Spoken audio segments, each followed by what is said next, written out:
Welcome back to Radiance, the podcast where timeless beauty meets everyday wisdom. I'm Clara.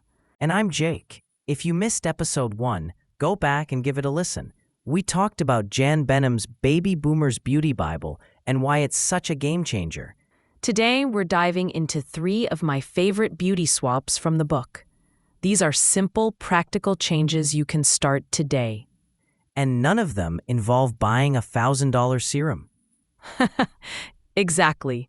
Let's start with swap number 1. Ditch the foaming cleanser.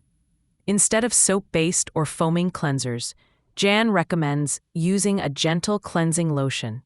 And I love the one from Purèz. You can make it yourself using Jan's recipe in the book, or buy it ready-made.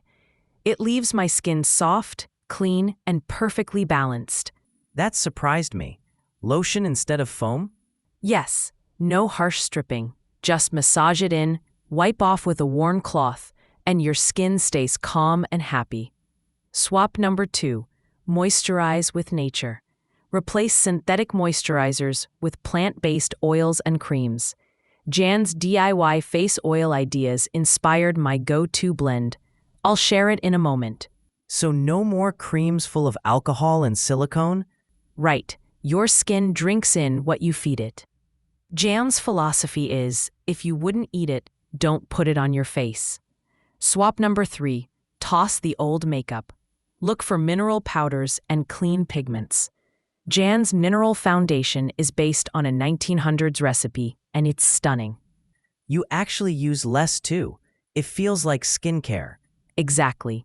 Now, as promised, here's my personal DIY face oil blend inspired by Jan's book. 30 milliliters jojoba oil, 5 milliliters rosehip seed oil, 1 drop of rose essential oil, and 3 drops of lavender essential oil. Shake gently in a dark glass bottle. Apply a few drops after cleansing. Smells good and works hard, just like you, Clara. Thanks, Jake. That's it for today's swaps. In our next episode, we're talking directly with the expert herself. Jan Benham joins us for a Q&A. You don't want to miss that. Jan answers listener questions about aging skin, natural remedies, and more. Until then, stay radiant. And stay curious.